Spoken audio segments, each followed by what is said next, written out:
Un regard fascinant sur les événements récents dans le domaine du miel, des conditions extrêmes et de l'environnement. Des événements récents dans le miel, les phénomènes extrêmes dépassent les prévisions et suscitent des réactions de la part du public. Dépassent les prévisions et génèrent de nouveaux problèmes. Alors que le globe, réchauffement de la planète et la fonte des icebergs, 7. Cette étude se penche sur une rare chute de neige sur la Kaaba, le sanctuaire le plus sacré de l'islam. Neige sur la Kaaba, le sanctuaire le plus sacré de l'islam.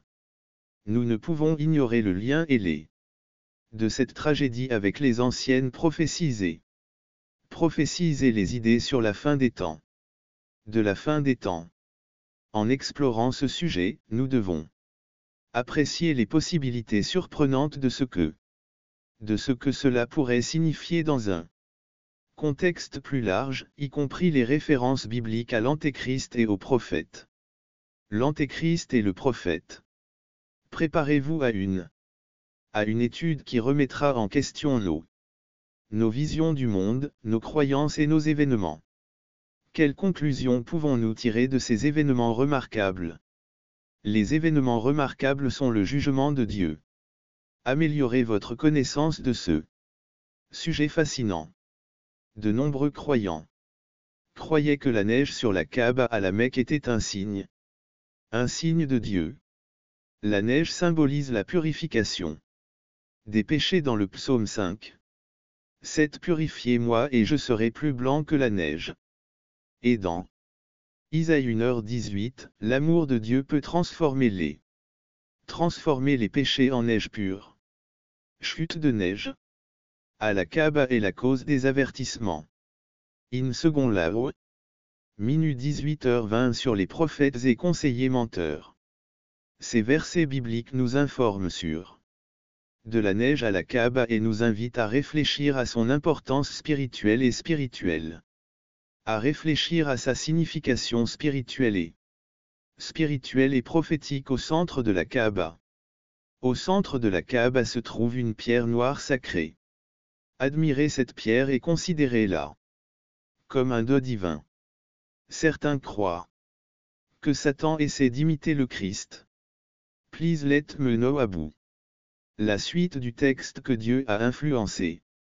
Le concept de mensonge est le troisième péché. Dieu n'a pas toléré les prophètes qui mentaient sur Dieu. Aussi, il y a des prophètes menteurs qui rejettent les messagers légitimes de Dieu et, en diffusant des paroles agréables, certaines personnes préfèrent les prédictions commodes. Des charlatans aux prophètes légitimes. Les faux dieux peuvent opérer à l'intérieur. Dieu est vengeur. Déposant sa justice face à l'homme. 5 ans ignore H.S. Great. Générosité. Les enseignements de Jésus et la Bible soulignent que le rejet de Dieu a des conséquences, mais Dieu est centré au lieu de détruire. Tout Dieu aime et orne sa création. Il est essentiel de comprendre la nature de Dieu. Lorsque nous pensons à communiquer ou le prier pour préparer le retour du Christ, en plus de l'amour et du pardon, il est nécessaire d'établir une relation de confiance avec lui. L'amour et le pardon, il est nécessaire d'établir une attitude permanente de gratitude et l'adoration. J'ai besoin de vos commentaires sur tout ce que j'ai dit. Laissez vos commentaires ci-dessous. Aimez cette vidéo et abonnez-vous à notre chaîne pour recevoir des mises à jour. J'apprécie que vous lisiez. Et j'espère vous voir dans notre prochaine vidéo. Au nom de Jésus.